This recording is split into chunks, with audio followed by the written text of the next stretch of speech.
Bismillahirrahmanirrahim. Assalamualaikum warahmatullahi wabarakatuh. Alhamdulillahi rabbil alamin. Assalatu wassalamu ala ashrafil anbiya'i wal mursalin wa ala alihi wa ashabihi ajma'in, amma ba'd.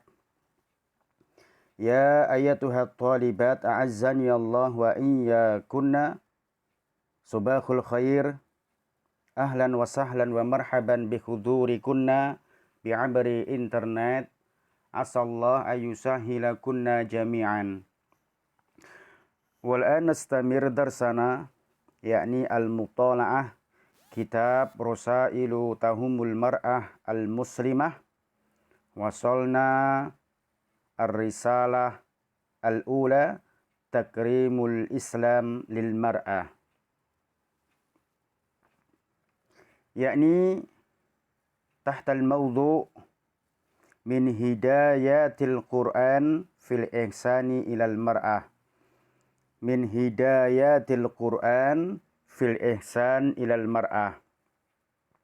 Petunjuk-petunjuk Al-Qur'an berbuat baik kepada wanita, ya.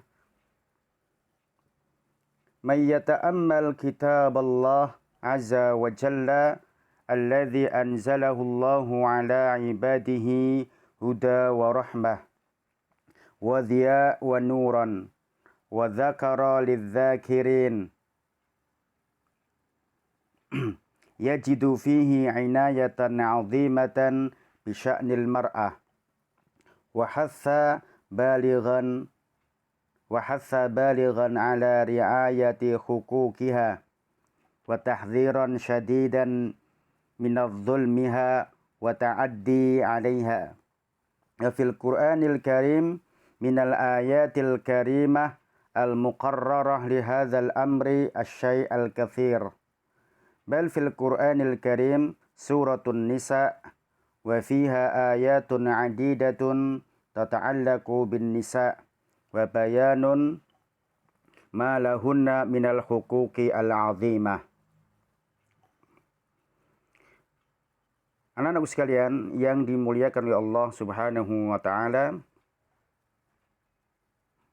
barang siapa yang memperhatikan kitabnya Allah Azza wa Jalla, yaitu Al-Qur'an, yang mana Allah Subhanahu wa taala menurunkan kepada hambanya dengan petunjuk dan rahmat, dan menjadikan cahaya dan penerang, menjadikan pengingat bagi orang-orang yang mengingat, yang mana di dalam Al-Quran banyak sekali didapati perhatian yang mulia terhadap seorang wanita, kemudian memerintahkan dalam memperhatikan hak-haknya seorang wanita, wa tahdhiran syadidan minadh-dhulmiha, kemudian menentang keras, yaitu orang yang menzalimi seorang wanita atau orang yang melampaui batas terhadap wanita.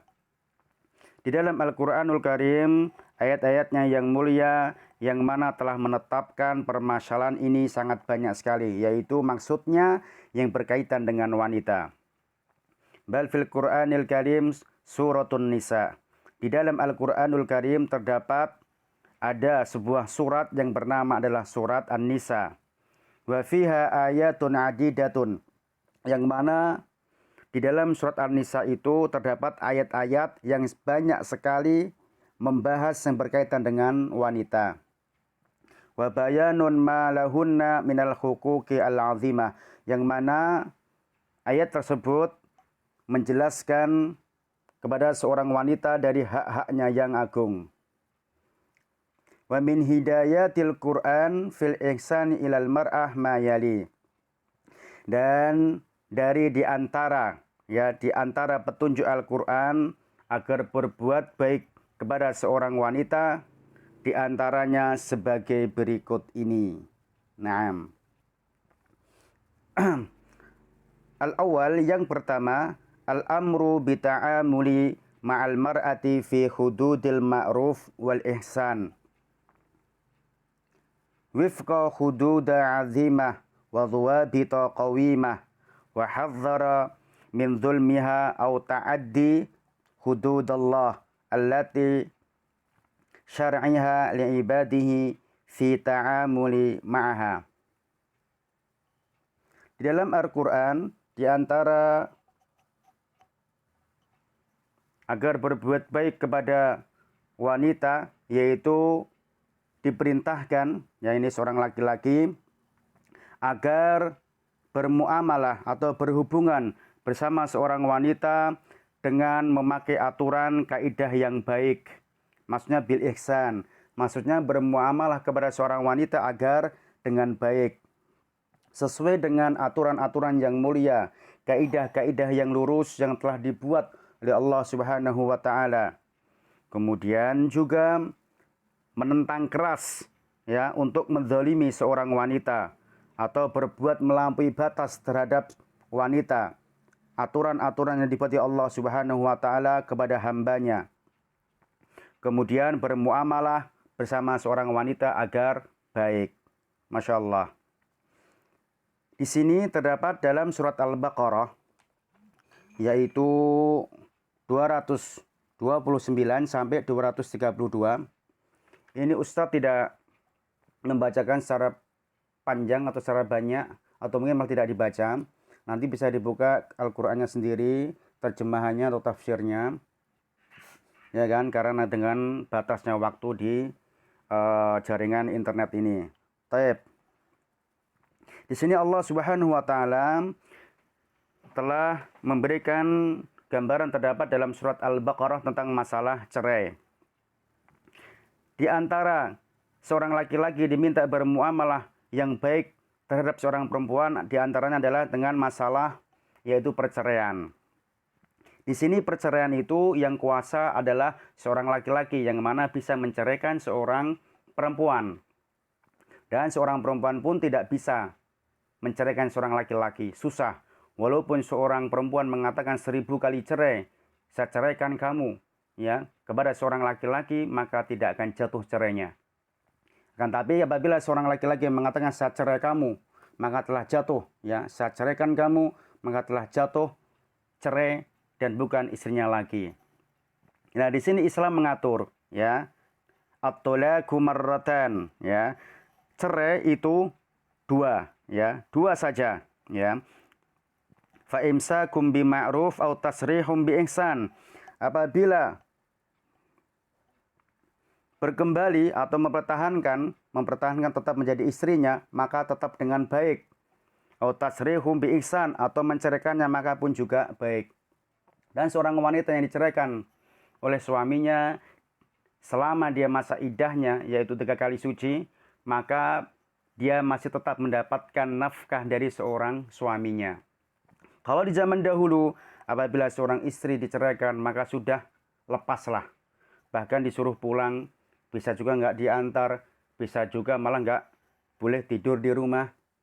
Tetapi Islam mengatur, ya, selama masa iddahnya atau 3 kali suci, ya kan, maka belum selesai maksudnya masa iddahnya, maka seorang suami tetap berhak untuk memberikan nafkah kepada seorang istri. Masya Allah, diatur kan. Nah, jadi ini mengangkat, ya, kebaikan seorang wanita. Kemudian apa? Mengangkat agar seorang laki tidak menzalimi seorang wanita. Ini diantaranya saja.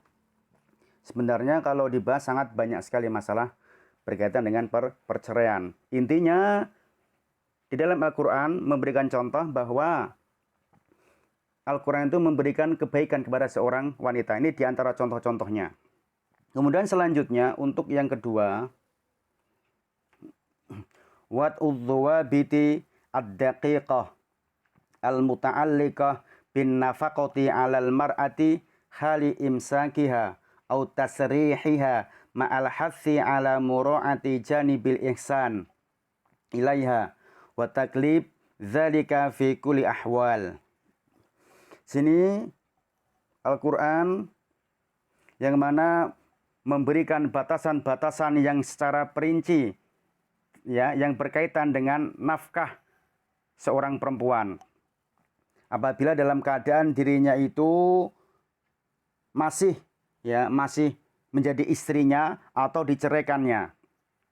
Kemudian merupakan anjuran dan perintah agar memperhatikan dari sisi kebaikan kepadanya, mengedepankan yaitu kebaikan berbagai macam keadaan.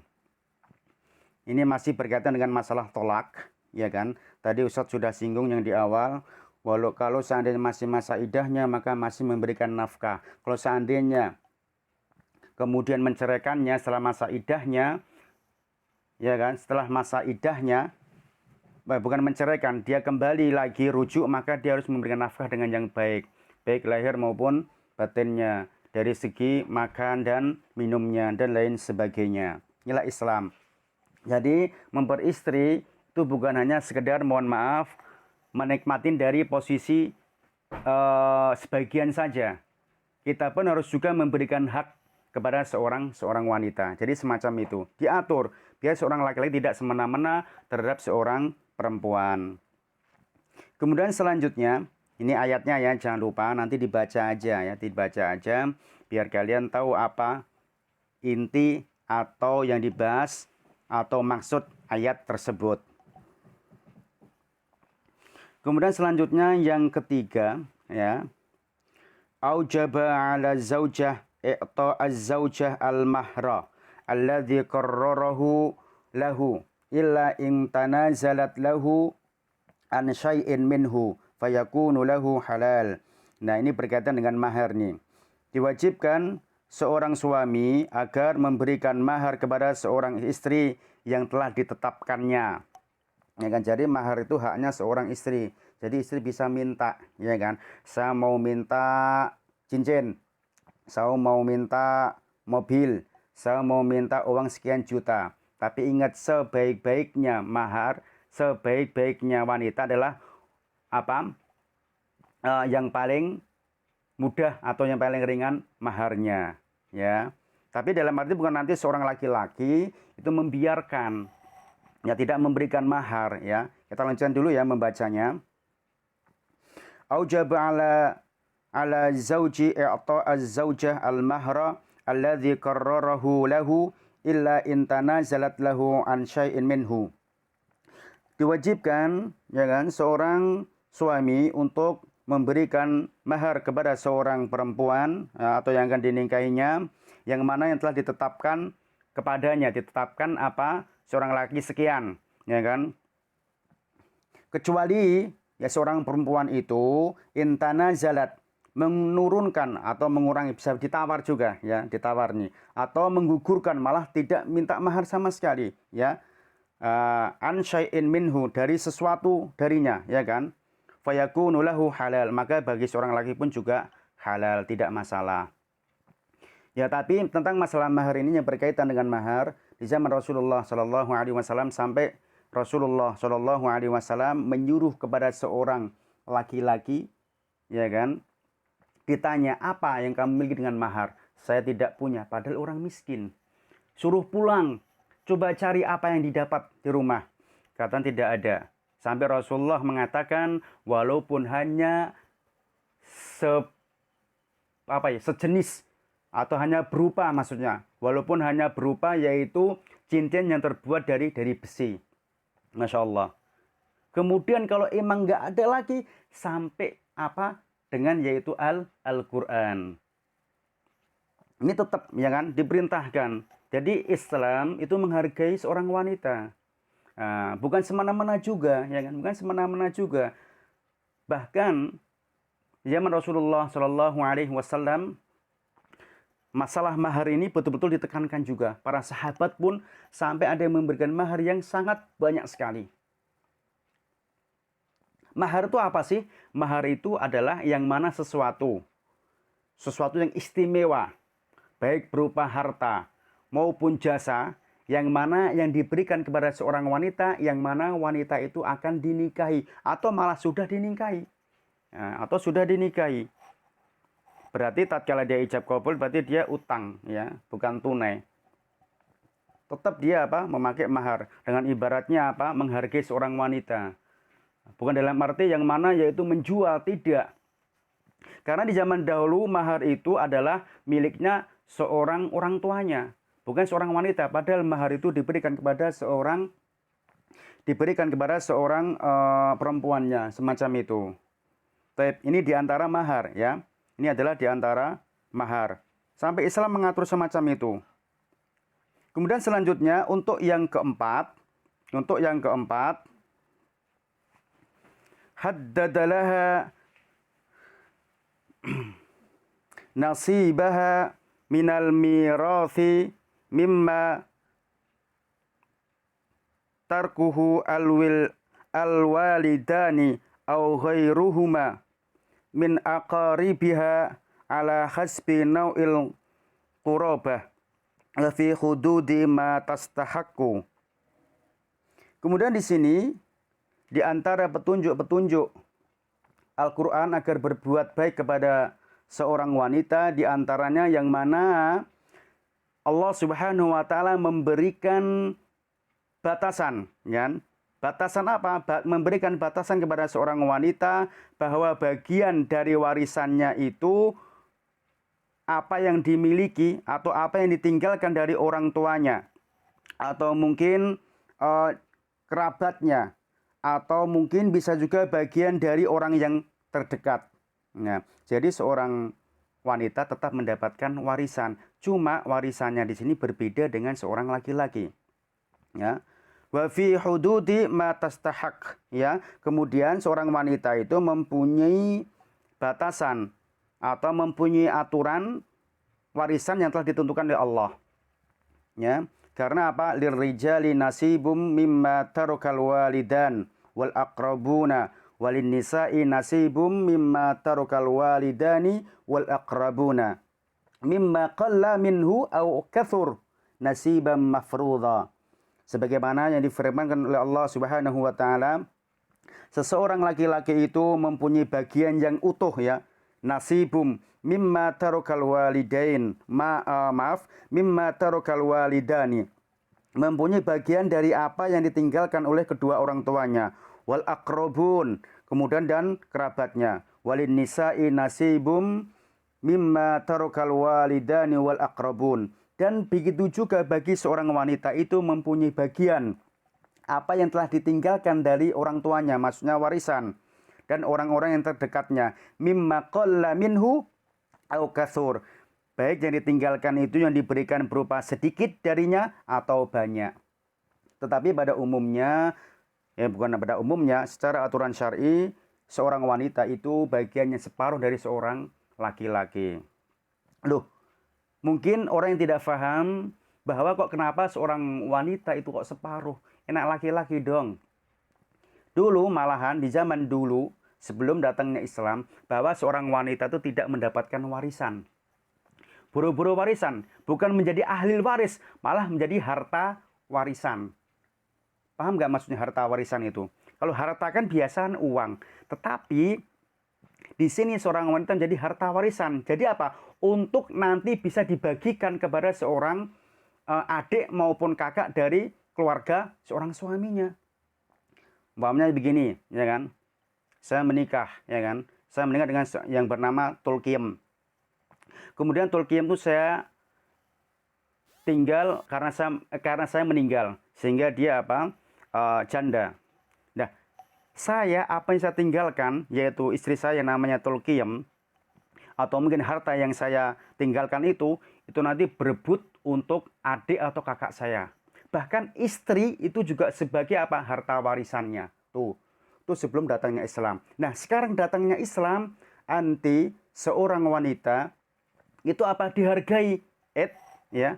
Seorang wanita itu bukan harta, tetapi ahlu waris, yang mana harus mendapatkan warisan. Tuh, diatur.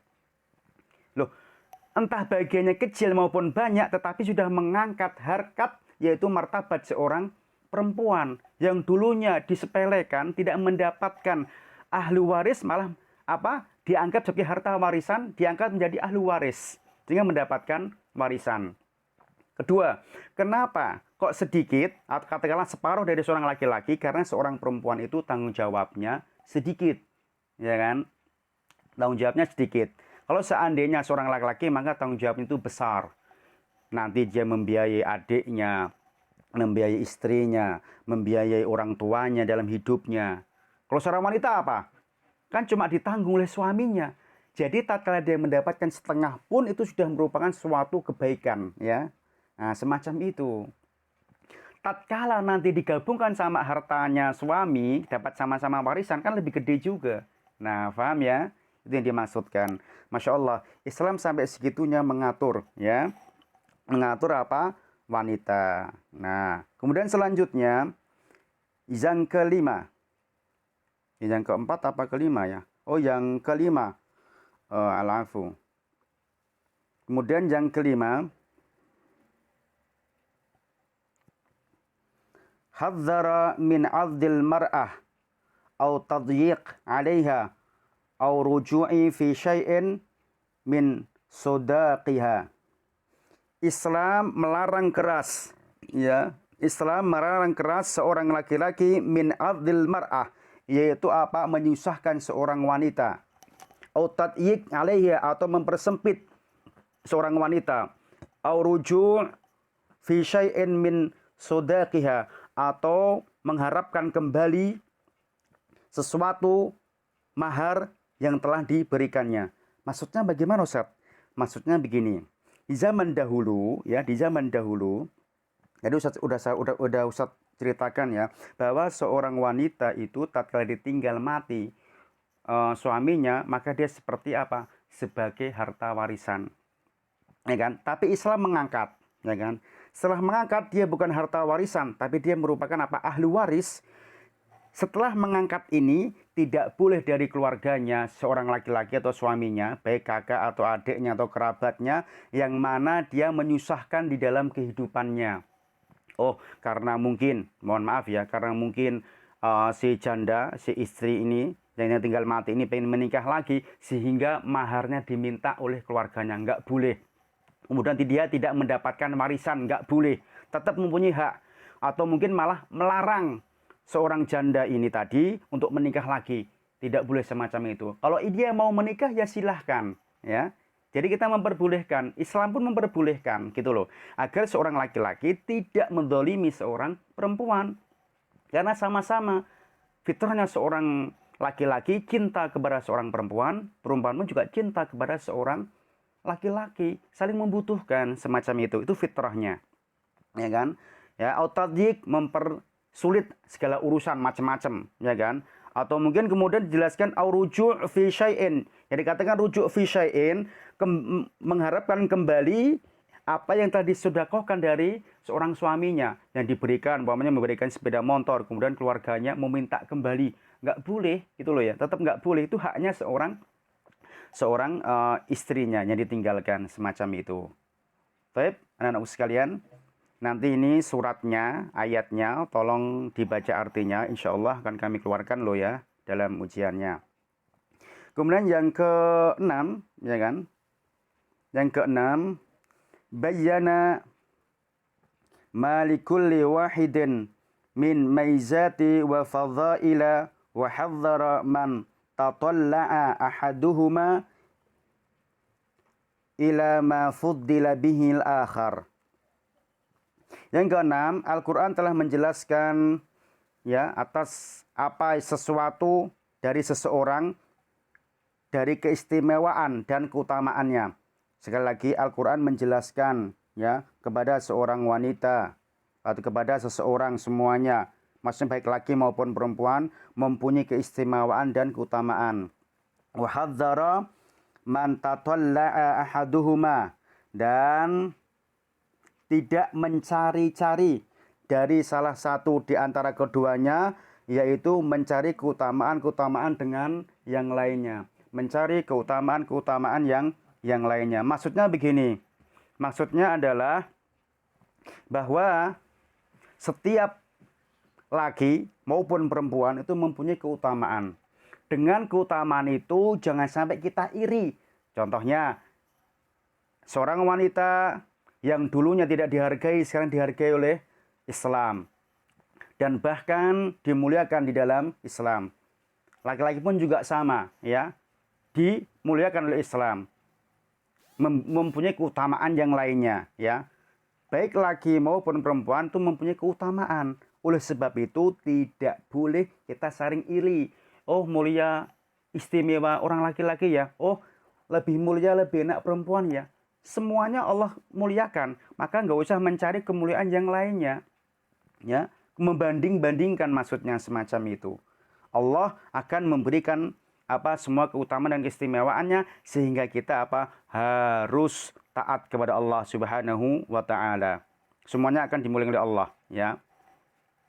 Baik masalah berupa harta warisan, ternyata walaupun mungkin kita melihatnya bahwa seorang wanita itu mendapatkan separuh dari harta seorang laki-laki, tetapi ini dah keutamaan bagi seorang perempuan gitu loh, ya. Ya, bukan hanya melihat kecilnya tapi keutamaannya. Bagaimana sih sebelumnya seorang wanita itu? Semacam begitu, ya. Harus diterima.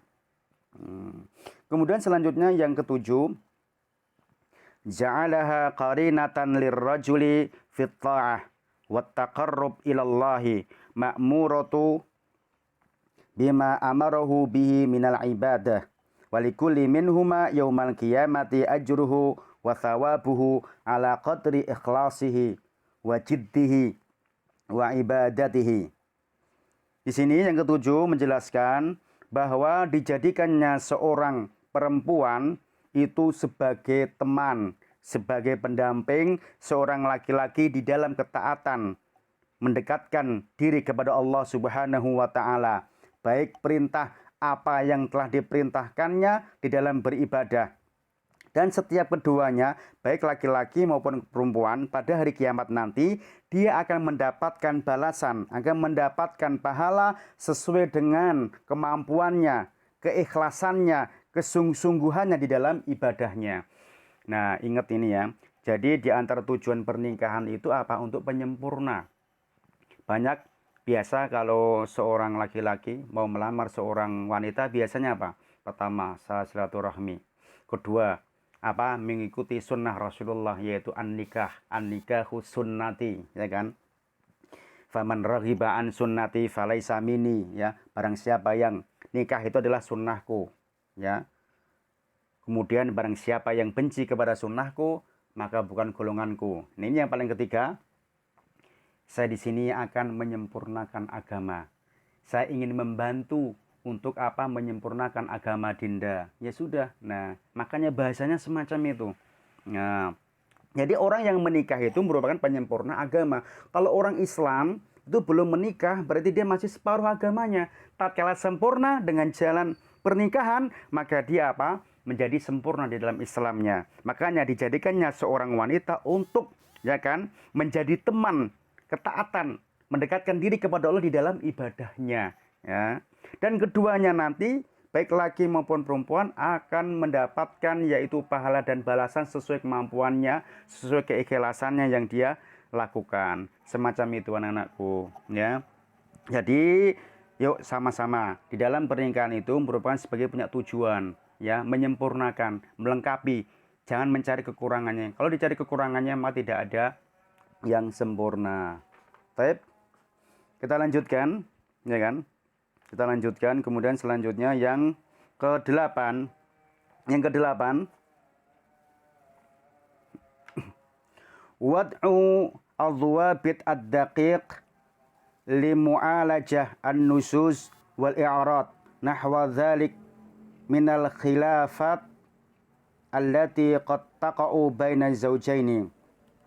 Yang mana Islam yaitu atau Al-Qur'an mengatur batasan-batasan secara terperinci, ya. Kemudian menjadikan obat, ya. Obat apa? Obat di dalam kebangkangan ketidaktaatan seorang istri. Wal i'rad, jangan karena pembangkangannya atau mungkin bisa semisalnya. Karena di dalam pernikahan itu sering ada perselisihan. Allati qad taqa'u baina zawjaini, yang mana di dalam pernikahan itu sering terjadi perselisihan di antara pasangan suami istri. Dan Al-Qur'an itu mempunyai aturan. Aturan Al-Qur'an itu Pertama, selain kebaikan seorang wanita, juga kebaikan seorang laki-laki, ya kan? Kalau ada masalah, kalau ada perkara, maka kembali kepada sunnah Rasulullah. Bagaimana? Kalau selama pernikahannya masih baik, lanjut. Kalau tidak, maka cerai. Cerai pun juga dengan yang baik. Dan bahkan dikasih aturan. Itulah ya. Nah, ini. Ya. Karena kalau di zaman dulu kan tadi udah saya ceritakan, seorang wanita udah yang dicerai, maka dia apa? Tidak ada harganya semacam itu ya. Tapi ingat bahwa berbuat baik itulah suatu kebaikan di dalam suatu permasalahan. Jadi saling apa? Memaklumi semacam gitu. Nah, ini ya kan. Nah, tatkala perselisihan maka Islam, maka Al-Qur'an mengatur eh, di dalam kehidupan kita. Mungkin karena sudah 30 menit ya kan, dalam durasinya kita sekian dulu. Insyaallah kita lanjutkan yang akan datang. Khayanah tatim biqiraatid du'a kafaratil majlis. Subhanakallahumma wa bihamdika asyhadu an la ilaha illa anta astaghfiruka wa atubu ilaik. Assalamualaikum warahmatullahi wabarakatuh.